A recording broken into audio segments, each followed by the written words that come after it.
If I could do only one thing that'll improve my singing, what will it be? That is the question that I get asked so often at workshops, with individual singing coaching sessions, in comments, etc. And I want to answer that question today. What is that one thing?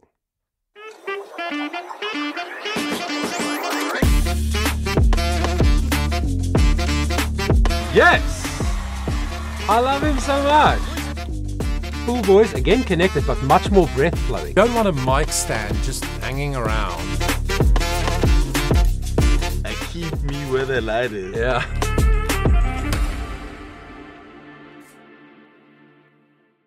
Welcome to the channel. My name is Johan, your vocal coach in Johannesburg, South Africa. And this is a big question. Because people think, if I can only do one thing, it'll make me a better singer. I've seen so many videos online that says, do this for 3 minutes and you will become a better singer in 10 days. Or whatever. And I don't like that kind of a title because I think it gives people false hope. Nothing muscular, because these are muscles that create the sound. Nothing muscular, whether you're an athlete, a dancer, whatever. Nothing happens in 10 days. You have to condition the muscles, especially if they are muscles like these that are, what's the word? Involuntary muscles that have worked since the moment you were born. I was there when all 4 of my children were born, and the first thing they did was spit out the water, take a breath, and wah, wah, wah, make a sound. And nobody told them how. It's all instinct. It's all muscles that just do what they do. So it takes a long time to condition those muscles. I've been focused on my singing for over 40 years. And I'm still learning, and I'm still growing, and I'm still developing. I'm still getting better. So nothing's going to make you an excellent singer in 3 days or 10 days or a month. If you're not. If you're far from it at the moment. But there is one thing that I would say, if you do this, it will help you. You will see results. It will change everything if you do this and if you do this correctly. Now you might ask, okay, Johan, enough of your intro already. What is the one thing? And I would answer by saying slides or glissandi. Glissando is an Italian word that means this on a piano. In other words, a lot of quick changing pitch, right? How do we do that with the voice? Very easily. We don't have to hurt our thumb fingernail on the keys. We don't have to hit individual keys or individual buttons or keys on a different instrument or individual strings in order to create a glissando with a voice. We just go, ah. That is a glissando. We were sliding from a higher pitch to a lower pitch or vice versa. So, quickly, here's what you do. First thing, you just sigh, like this. Ah. Ah. Right, you do that real comfortably on a ha. Put a h in front of your ah. Don't go ah, ah. We don't want that attack on the glottis, right? We want ah. And you feel how comfortable and easy and relaxing that is. And then you gradually start going higher. Not in one session, gradually over time. Until you can start quite high without tension, like this. Ah. Even if it starts in a falsetto, which is a breathy sound, and then it connects, that's fine, like this. Ah. Did you hear that jump? Now that's the thing that hurts most singers' souls. They can't bear the sound of their voice doing that. Doing that break. It's not a break, but people call it a break or a crack. I like to say it's a flip. But what really happens is your vocal folds. By the way, did you know how many vocal folds you have? 2. That's correct. I call them George and Susie. I gave them names. They sit in a V shape in my throat. They open for inhale. They connect, come together when I exhale and I want to make a sound. Speaking, singing, humming, sneezing, anytime there's a sound, my vocal folds are connected, okay? But how does the pitch change? The pitch changes when my vocal folds get longer and shorter. Simple physics.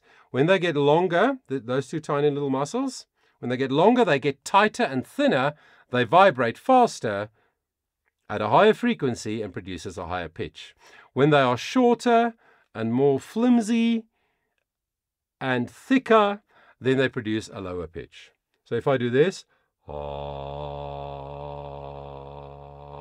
vocal folds are really short and floppy and they vibrate slowly.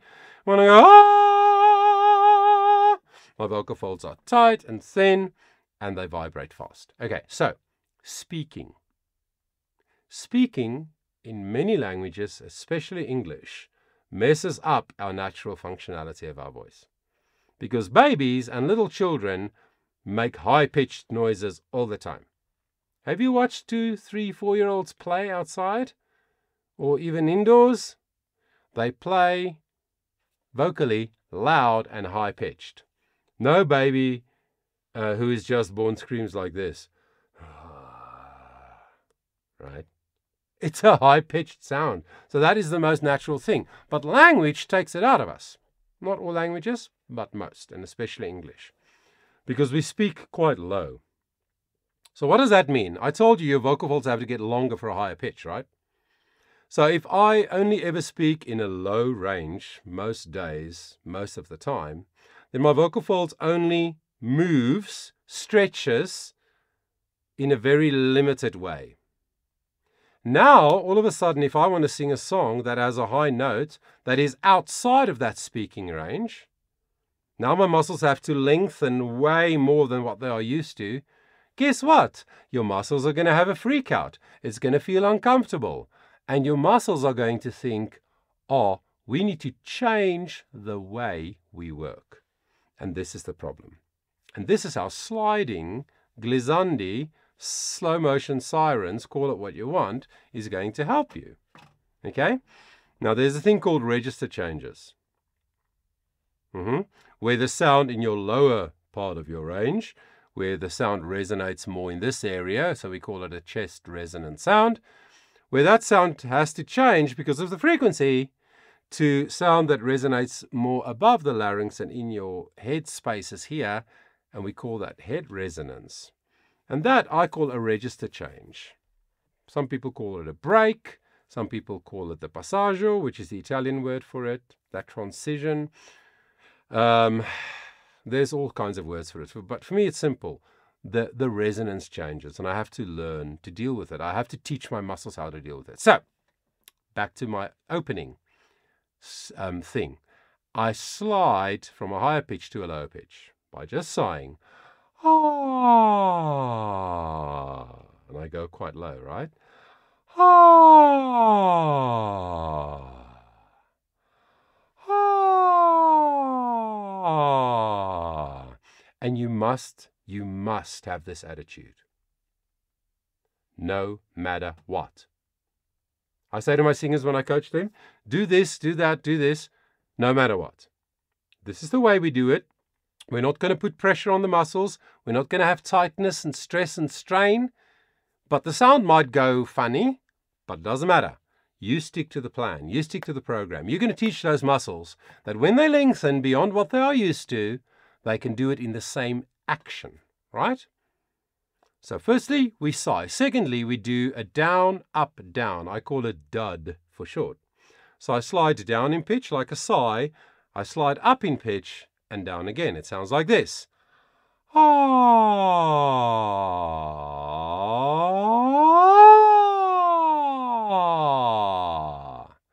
Now, when I started doing this, my voice flipped. It did this. Ah.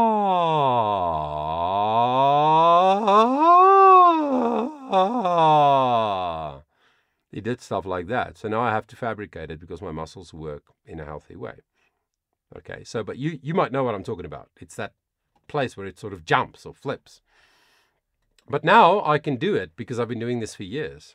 I can do it up and down, over that register change, through that passaggio, through that place where the resonance changes from here to here.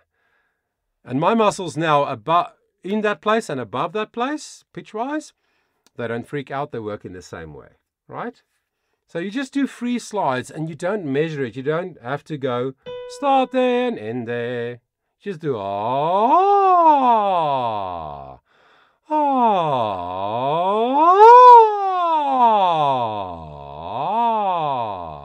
Free sliding. You can also do it on lip trills.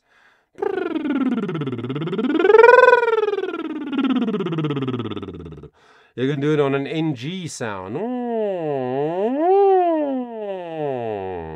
Or on any vowel. Just do it in a comfortable way. Make sure it's comfortable. Don't push it. Just let it. Just let the air flow, lengthen and shorten your vocal folds. Okay? You're doing a technical thing. You're not trying to sing beautifully. So right, after you've been doing that for a while, and it might take you a month, a week, 5 months before you get comfortable, because this might be totally different to what you've been doing in the past. And believe me, I've been doing this for over 30 years. People have to get over that terrible sound when it does that little flip or jump. You have to get over it. The sooner you get over it, the sooner you don't care what it sounds like, but you only care about the action, the quicker you will get there, right? And then the next thing we do is we slide in octaves. So we can start on a B flat 2 for the men and 3 for the women. And you just slide, you just go, ah,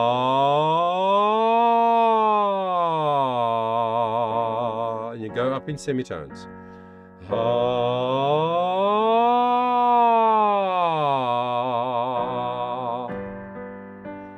ah. Right, so I'm using ha because it's nice and open and relaxed for most people, but you can use any vowel that works for you. Sometimes people need to do a small vowel like E. E.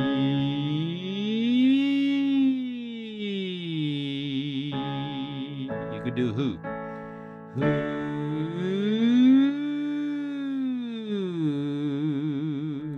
Now I'm checking 2 things. Okay, I'm almost done with this short lesson. You must check 2 things when you do these slides.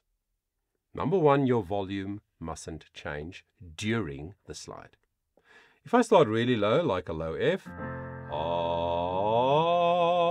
I can't do that loudly. I can't, physiologically. It's hard, because my vocal folds are short and floppy, and they don't want a lot of breath, which is volume. So to go, it hurts, it feels uncomfortable, right? So during that slide, I do it all at the same level. But when I go an octave higher, now my vocal folds are much more lengthened and tight, and they can handle more breath. Now I do the whole thing louder.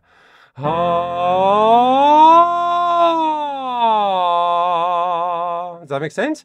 So throughout your range, the volume will change, but within each slide, the volume mustn't change. Okay, that's the first thing you check. And the second thing you have to check is very important. Don't change your shape of your mouth. Don't change how open or closed you are, so your jaw position, which will affect how close your tongue is to your palate. So you don't change your tongue position by not changing the opening and by not changing the shape. You don't want to do this.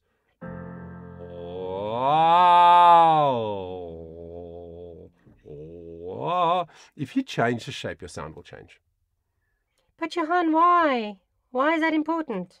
I'm glad you asked. It is very important, because if I sing a word with a R sound in it on a high G, fa. Let me get the G before I sing it. Fa. I want it to sound like a R, just like fa or fa. It's a far, far place to go. It's a far, far place to go. Whatever. Whatever the word is, if it has that vowel in it, I want the vowel to be recognizable. So I don't want to open and close for high and low or anything like that. Check your shape, your position of your jaw, your tongue position, and check your volume. Right, now, you're going to get to a place when you do these octave slides, last thing, where your voice feels, oh my gosh, this is unfamiliar to me. I think I want to change my action, okay? Now, for most men, that happens on E, F, F sharp, above middle C. And for most women, female voices, it happens B flat, B, C, C sharp, around there. Depends a little bit on your voice type, okay? But that's normally speaking range. So now if I get there, my voice wants to do this. It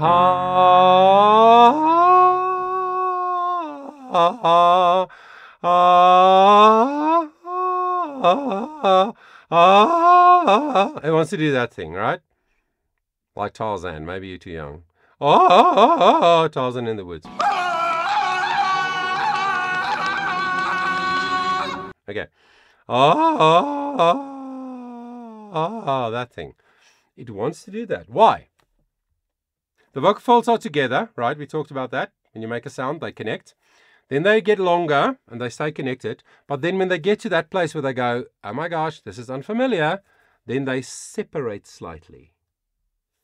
Your vocal folds go a little bit apart because it's a little bit more relaxed position for the vocal folds. And then in that gap, out of that gap, I should say, leaks breath and it becomes breathy.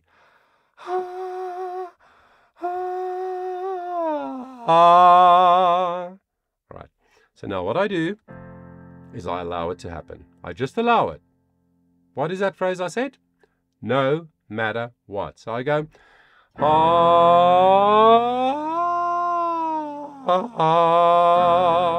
I keep going.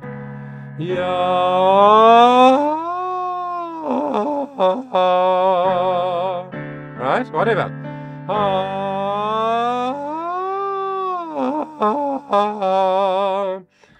If you allow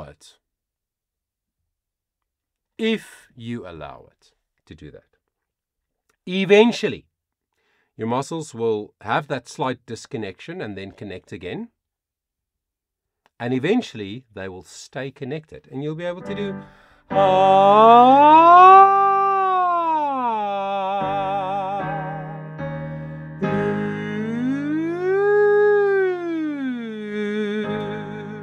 none of this. None of that anymore. How do I know that this works? Because I was there.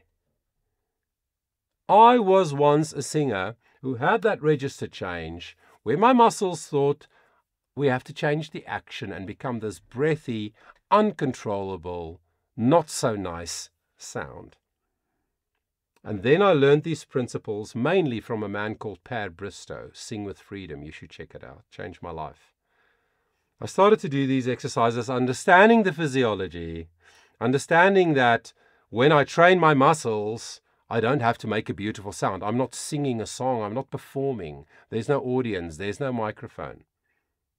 I'm working on the muscles. And I started doing this over and over and over again over a long period of time. And now my muscles work correctly. So I know this works because I've been through it. I always say to my singers, I will never try to teach you something that I haven't lived through. That would be silly. Because then I don't have knowledge of it. Information is different to knowledge. I can give you information. I'm giving you information right now. But this won't change your life just because you have new information. No. You have to exercise the information. You have to do it. Think about it. Try it. Listen. Feel. When you exercise new information, when you put your mind to it, when you focus on it, when you follow the plan, then it becomes knowledge because now you know what that information means, what it implies, what its effects are. Does that make sense? So yeah, to end off, let me just summarize. What is the one thing you can do to improve the use of your voice for speaking and singing? Slide, slide, slide. Go really high. Eventually. Maybe not initially because you might hurt yourself. You go, like push. But eventually, when you get this, when it's open and free and you can feel how good it feels, then go really high. Go way higher than you ever have to sing in a song. And go as low as you can. Teach your muscles to do all of it in one action so that you can have a comfortable 2-octave range. 2 octaves means from F to F and F to F or G to G to G or whatever. If you have 2 octaves with that, you can comfortably and consistently control the muscles. Yeah.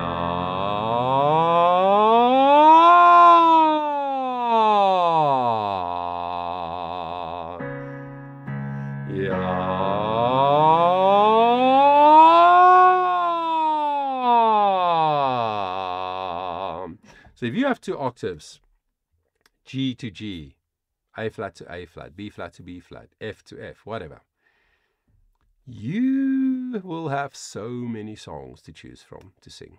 Don't you hate it when you want to sing a song, but you can't perform it because the verses are okay, but the chorus is too high?